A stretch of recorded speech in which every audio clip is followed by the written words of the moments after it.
नमस्ते, मैं हूं संजय दीक्षित और आप देख रहे हैं दी जयपुर डायलॉग्स।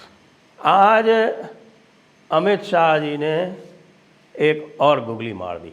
जी हाँ, और ऐसी गुगली मारी है जिसको लेकर जितने भी हमारे जजेस हैं, यानी कि लोअर कोर्ट के जज या हाई कोर्ट सुप्रीम कोर्ट के जजेस और जो वकुलाए हैं, वकील साहबान हैं, उनको बहुत ही समस्या आने वाली है। जी हाँ, क्योंकि आज एक ऐतिहासिक कार्य हुआ है और वो ऐतिहासिक कार्य ये हुआ है कि 163 वर्षों के बाद आईपीसी, सीआरपीसी और एविडेंस एक्ट नए रूप में प्रतिस्थापित कर दिए गए हैं लोकसभा में, और उनका नाम भी परिवर्तित कर दिया गया है। पूरी तरह से उनका भारतीयकरण हो गया, यानी आईपीसी, इंडियन पीनल कोड, उसका जो स्वरूप है वो काफ़ी परिवर्तित कर दिया गया है। कैसे परिवर्तित कर दिया गया है कि उसमें अभी तक 511 सेक्शन हुआ करते थे, उनको घटा के 356 सेक्शन कर दिया गया है, और उसका नाम भी बदल कर दिया गया है भारतीय न्याय संहिता। और जो क्रिमिनल प्रोसीजर कोड है उसका नाम बदल कर दिया गया है भारतीय नागरिक सुरक्षा संहिता। यानी जो आईपीसी है वो कहलाएगी बीएनएस, और जो सीआरपीसी है वो कहलाएगी बीएनएसएस। और सीआरपीसी जो थी वो हुआ करती थी 484 सेक्शन की, वो बढ़ के हो गई 533 सेक्शन की। और जो एविडेंस एक्ट था 1878 का, आईपीसी थी 1860 की। जी हाँ, आईपीसी 1860 और एविडेंस एक्ट 1878। सीआरपीसी थी 1888 की, लेकिन 1973 की चल रही है, क्योंकि 1973 में सीआरपीसी दोबारा वैसे बनाई गई थी, लेकिन उसमें खाली ये थोड़ा बहुत ही परिवर्तन किया गया था। वो 1888 सीआरपीसी की एक प्रकार से नकल ही थी। और इसमें परिवर्तन इतने अधिक हुए हैं कि मैं जब देख रहा था इसको, क्योंकि इनके आपके जो प्रारूप हैं वो उपलब्ध हैं, लोकसभा की वेबसाइट पर अपलोड कर दिए गए। लोकसभा की वेबसाइट से जिनको भी चाहिए इसको देखना चाहते हो, वो लोकसभा की वेबसाइट से इसको डाउनलोड कर सकते हैं। और इंट्रोडक्शन के समय जो अमित शाह जी ने जो बताया कि 313 कुल परिवर्तन किए गए हैं, और जो भारतीय न्याय संहिता है यानी पुरानी आईपीसी, उसमें जो अपराधों का वर्गीकरण है पहले जिस प्रकार होता था, उसमें सबसे पहले जो राजद्रोह इत्यादि के जो अपराध हुआ करते थे वो सबसे पहले हुआ करते थे। अब राजद्रोह यानी सेडिशन तो जो 124A होता था तो वो तो उन्होंने समाप्त कर दिया है, ऐसा बताया गया, क्योंकि इसको लेके बहुत समस्या भी हो रही थी, और ऐसा भी दिख रहा था कि जो स्टेट गवर्नमेंट्स हैं वो इसका बड़ा दुरुपयोग कर देती हैं। तो मैं जो थोड़ा बहुत जो सरसरी निगाह से देखा अभी तक, उसमें देखा कि अब इसमें केवल waging war against government of India, waging war against state, यही सेक्शन अब बचे हैं। तो उसमें अब जो भी अधिकार हैं इस प्रकार के जो राजद्रोह से संबंधित हैं वो पूरे के पूरे अब गवर्नमेंट ऑफ इंडिया से ही संबंधित रह जाएंगे। इसमें स्टेट गवर्नमेंट जो दुरुपयोग करती थी सेडिशन का, वो नहीं ला पाएंगे ये इसको बीच में। और ये देखना है कि जो लॉ कमीशन ने जो सेडिशन के बारे में जो वो सेफगार्ड्स बताए थे वो उन्होंने इनकॉर्पोरेट करके उसको किस प्रकार से उसमें दिया है। अभी जब डिटेल स्टडी करूँगा तब ये आएगा सामने मेरे। और जो इस बार जो किया है, सबसे पहले जो आए हैं ऑफेंसेस, वो जो महिलाओं और बच्चों से संबंधित जो अपराध हैं वो सबसे पहले चैप्टर में ले आए हैं। उसके बाद फिर जो हत्या इत्यादि से संबंधित जो हैं वो उसके बाद आए, और फिर इस प्रकार से जो जिसको कहते हैं जितनी गंभीर अपराध है वो पहले है और जो कम गंभीर अपराध है वो बाद में है। ये तो आईपीसी का मोटा मोटा स्ट्रक्चर दिखाई पड़ा है। सीआरपीसी में तो इसको तो बहुत थोड़ा उसमें विस्तार दिया गया है ऐसा लग रहा है सीआरपीसी में, यानी कि भारतीय नागरिक सुरक्षा संहिता।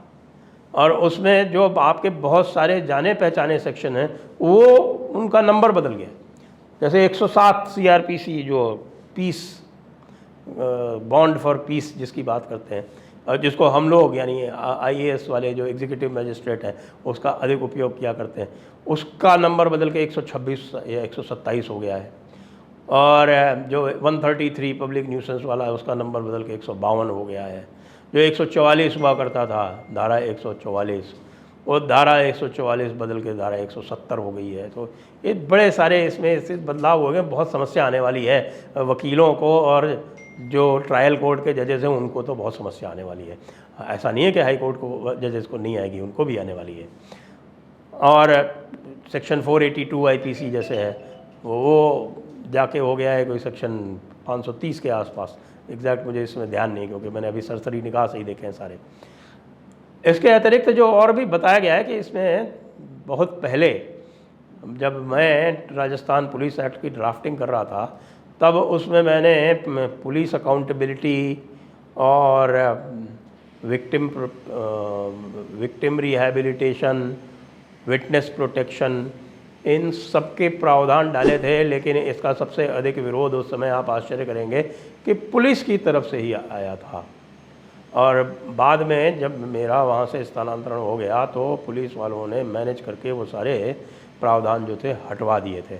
लेकिन इस CRPC में इसमें से, जैसा कि अमित शाह जी ने कहा, अभी मैं डिटेल स्टडी अभी मेरी नहीं हुई है इसकी, जैसा कि उन्होंने कहा कि उसमें उन्होंने परिवर्तन करके पुलिस अकाउंटेबिलिटी इत्यादि इसमें डाली है।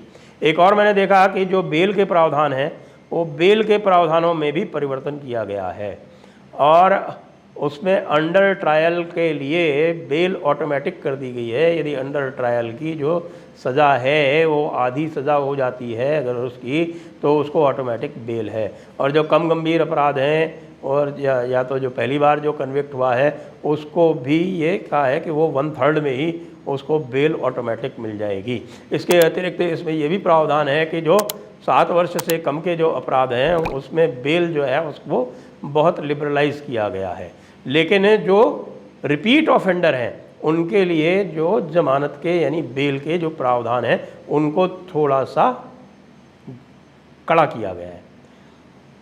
तो ये भी एक मुझे लगता है कि बहुत बड़ा सुधार है, क्योंकि इस समय जो भारत की जो जेलें हैं उनमें 50% से अधिक, कई जगह कई स्टेट्स में तो लगभग 80% जो है, जो वहाँ पर जेल में लोग हैं वो अंडर ट्रायल हैं।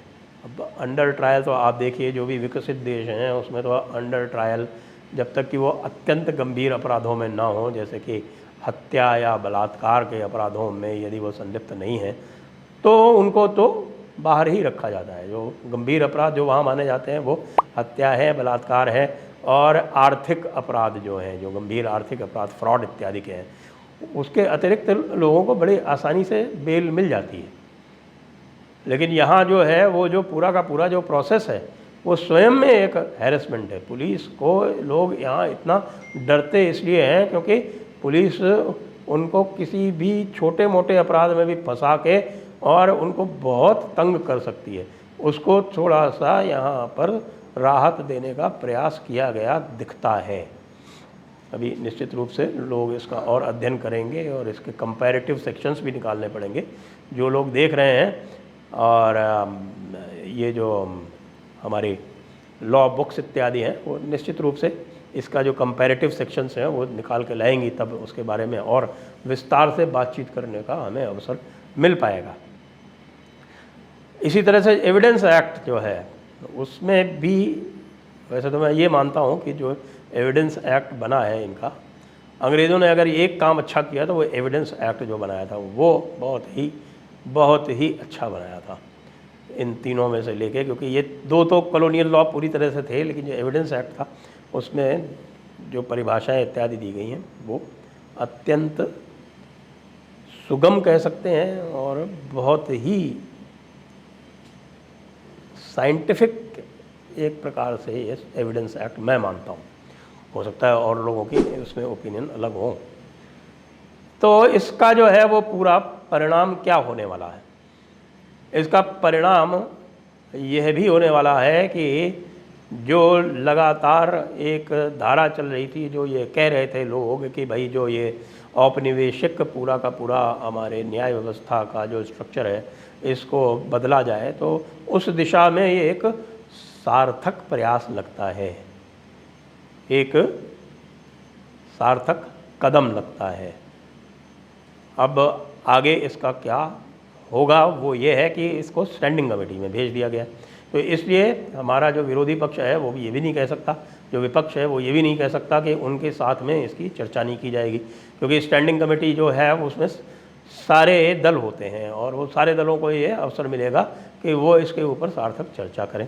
अभी अगस्त का महीना है, तो ये संभव है कि विंटर सेशन में इसका परिणाम आ जाए और इसको पास कर दिया जाए। तो एक बार पुनः बहुत बहुत बधाई होम मिनिस्टर को, इसका विस्तार से विवेचन और किसी दिन। आज तो बस यही है कि बहुत एक सार्थक कदम उठाया गया है और जिसको हम कहते हैं मानसिक गुलामी से मुक्ति, उस मानसिक गुलामी से मुक्ति की दिशा में एक बहुत बड़ा कदम है। जय हिंद, जय भारत, वंदे मातरम।